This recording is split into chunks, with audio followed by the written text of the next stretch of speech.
में कक्षा 8 में हमने उठो धरा के अमर सपूतों प्रथम भाग में हमने इस काव्य में आने वाले अपरिचित शब्दों के बारे में जानकारी प्राप्त की थी। यह गान हमें क्या सिखाना चाहता है उसकी हमने थोड़ी सी समझ प्राप्त की थी। इस काव्य का गान किस प्रकार किया जाता है वह देखा था। आज हम भाग 2 में इस काव्य का अर्थ क्या है कि इस काव्य के माध्यम से कवि हमें क्या समझाना चाहते हैं। प्रथम वीडियो में हमने देखा था कि यह काव्य आज़ादी के समय लिखा गया था, जब हमारा देश 1947 में आज़ाद हुआ था और आज़ादी के समय हमें हमारे देश का क्या करना था, एक नव निर्माण करना था, नया निर्माण करना था। तो उस नव निर्माण को करने के लिए हमें यानी कि हमारे देश के जो नव युवक हैं उन नव युवकों को किस प्रकार अपना योगदान देना है, उनके अंदर किस प्रकार एक नई लहर लानी है, नई उमंग लानी है, उसके बारे में इस काव्य में दिया गया है। अब हम इस काव्य का अर्थ समझेंगे। द्वारिका प्रसाद माहेश्वरी ने देश के नव युवकों से कहा है, उठो धरा के अमर सपूतों पुनः नया निर्माण करो। उठो धरा के, धरा का अर्थ पृथ्वी, अमर सपूत यानी कि कभी ना मरने वाले पुत्र। कवि कहते हैं कि इस धरती पर रहने वाले तुम क्या हो, अच्छे पुत्र हो। फिर से तुम्हें क्या करना है, हमारे देश का नया निर्माण करना है। हमारा देश था वो गुलामी की चपेट में था। अब 1947 में हमें अंग्रेजों से आज़ादी मिली थी, अर्थात हमें हमारे देश को एक नया आयाम देना था। जन जन के जीवन में फिर से नव स्फूर्ति नव प्राण भरो। जन जन के जीवन में अर्थात हमारे देश में जितने भी व्यक्ति हैं उनके जीवन में एक नई स्फूर्ति का, नए जोश का क्या करना था, हमें निर्माण करना था, नए प्राण भरने थे यानी कि उन्हें जगाना था। नई प्रातः है, नई बात है, नई किरण है, ज्योति नई, नई उमंगे, नई तरंगे, नई आस है, सास नई। अब कवि हमें क्या समझाना चाहते हैं कि जब देश आजाद हुआ है और दूसरे दिन जो सूरज उगा है वह सूर्य हमारे लिए नई सुबह लेके आया है, एक अच्छी सुबह लेके आया है। और इस अच्छी सुबह होने के साथ साथ हमारे जीवन में क्या एक बात भी नई है, और उस सूर्य के प्रकाश में से जो किरणें आ रही है वो किरणें भी मान लो नई लग रही है। तरंगे हवाएं चल रही है वे भी नई है। उमंग, व्यक्ति के मन में जो उमंग है, जो आशा है, जो व्यक्ति के अंदर सांस चल रही है वो सांस भी मान लो ऐसा लग रहा है नई है। युग युग के मुरझे सुमनों में नई नई मुस्कान भरो।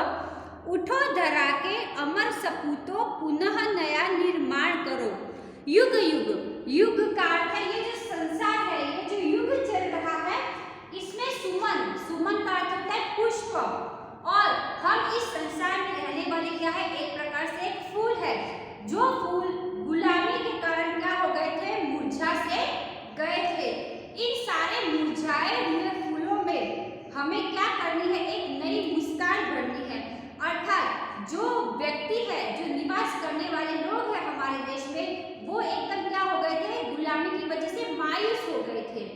तो उनके अंदर क्या करना है, नई चेतना का निर्माण करना है। जैसे एक फूल है, कली होता है और वह खिलता है, तब मान लो क्या लग रहा है, वह पुष्प क्या कर रहा है, मुस्कुरा रहा है। तो हमें भी क्या मिल गई है, आजादी मिल गई है। तो हमें भी हमारे जीवन में उस खिले हुए पुष्प की तरह क्या लानी है, मुस्कान लानी है। तो इस धरती के अमर सपूतों अब तुम्हें क्या करना है, जागना है और हमारे देश का एक नया निर्माण करना है। अब आगे कवि कहते हैं, डाल डाल पर बैठ विहग कुछ नए स्वरों में गाते हैं। डाल डाल, पेड़ है, पेड़ों की डालों पर कौन बैठते हैं, विहग। विहग का अर्थ है पक्षी, कि पेड़ की डालों पर जो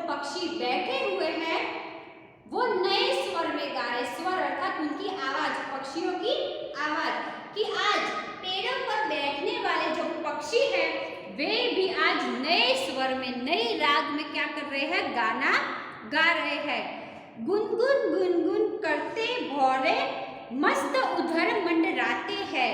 भौरे है, भौरे किस प्रकार आवाज निकालते हैं, गुनगुन करते हैं, पुष्पों पर क्या करते हैं, रहते हैं। तो आज नई सुबह है तो वो भौरे है उनमें भी क्या आ गई है, उत्तेजना आ गई है। तो वे भी क्या कर रहे हैं, पुष्पों के चारों तरफ मंडरा रहे हैं।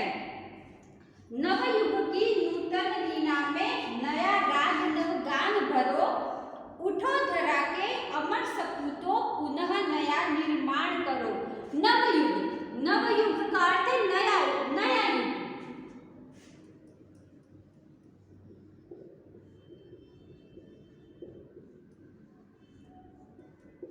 अब हमें क्या मिल गई है, आजादी मिल गई है। तो हमारा कौन सा युग आ गया है, नया युग आ गया है। तो जो नया युग आया है इसमें नूतन, नूतन का अर्थ नई, वीणा, वीणा यानी कि सरस्वती माता जो वाद्य यंत्र बजाते हैं वो उनकी वीणा होती है। तो जिस प्रकार वीणा में नया राग होता है, नया गान होता है, ठीक उसी प्रकार हमें इस नए संसार में, इस नई दुनिया में भी क्या करनी है, अपनी कार्य के माध्यम से नया गान और नया राग भरना है कि हे धरती के अमर सपूतों, तुम क्या करो, जगो और इस धरती का, इस पूरे देश का क्या करना है, तुम्हें नया निर्माण करना है। कली कली खिल रही इधर वह फूल फूल मुस्काया है। धरती माँ की आज हो रही नई सुनहरी काया है। नूतन मंगलमय ध्वनियों से गुंजित जग उद्यान करो, उठो धरा के अमर सपूतों पुनः नया निर्माण करो।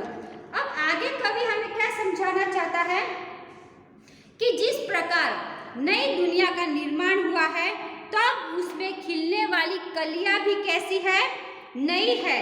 और वे नई कलियां है वह फूल फूल मुस्काया है, अर्थात वे सारी कलियां है वे पुष्प में क्या हो रही है, परिवर्तित हो रही है। और मान लो ऐसा लग रहा है कि वे पुष्प क्या कर रहे हैं, खिलकर पूरी धरती के ऊपर क्या कर रहे हैं, मुस्कान भर रहे हैं।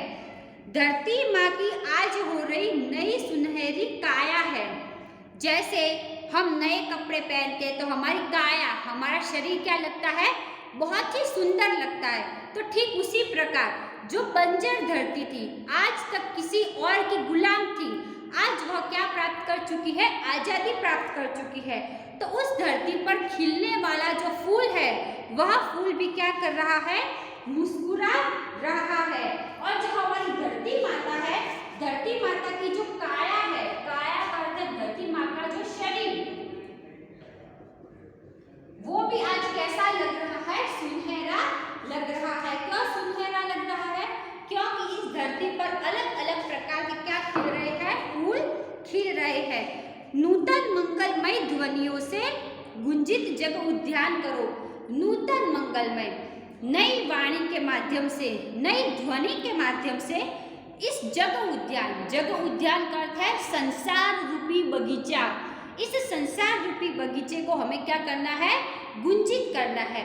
जैसे भौरे है वो बगीचे में फूलों के ऊपर कैसे मंडराते हैं, गुंजन करते हैं, ठीक उसी प्रकार हमें अपने कार्यों से इन धरती को क्या कर देना है, इस धरती रूपी बगीचे को क्या कर देना है, गुंजित कर देना है। हे धरती के सपूतों, अब तुम उठ जाओ और इस जो हमारी धरती है, हमारा देश है, इसका क्या करना है, आपको नया निर्माण करना है।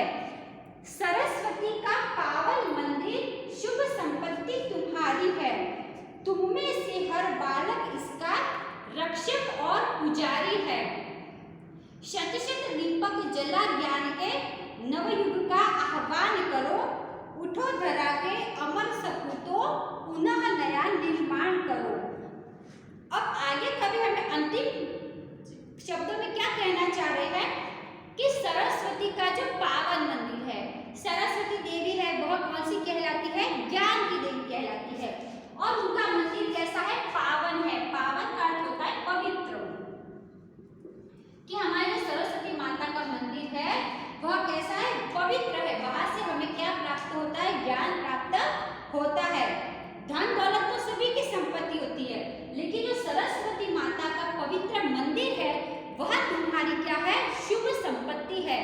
तुम्हारी सबसे अच्छी धन दौलत है। तुम में से हर बालक इसका, तुम में से मतलब हम जो इस देश में जितने भी बालक रहते हैं वे सारे ही बालक इस सरस्वती के मंदिर के क्या रक्षक है। रक्षक का अर्थ है रक्षा करने वाले, और पुजारी, पुजारी का अर्थ है पूजा करने वाले, कि जो सरस्वती माता है उनकी हमें रक्षा भी करनी है और उसके हम क्या है पुजारी भी है। शत शत दीपक जला ज्ञान के नवयुग का आह्वान करो। शत शत का अर्थ है 100, कि हमें 100 दीपक जलाकर नवयुग का, नए युग का आह्वान करना है। आह्वान का अर्थ है ललकारना, कि हमें नए दीपक लगाकर, नई ज्योति जलाकर इस नए संसार का क्या करना है, हमें आह्वान करना है। उठो धरा के अमर सपूतों, पुनः नया निर्माण करो। कवि कहता है कि हे धरती के सपूतों, अब तुम्हें क्या करना है, उठना है, खड़े होना है, और ये जो धरती है, इस धरती का, इस दुनिया का क्या करना है, तुम्हें नया निर्माण करना है।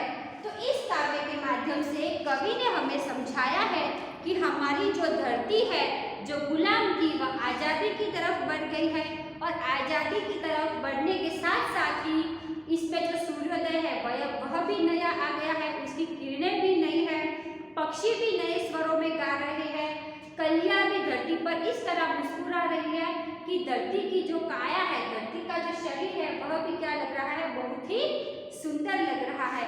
और जो सरस्वती माता का मंदिर है उसके हम रक्षक भी है और उसके हम पुजारी भी है। तो इस पावन मंदिर में अर्थात इस दुनिया में हमें दीपक जलाकर एक नए दुनिया का क्या करना है, आह्वान करना है, उसे ललकारना है।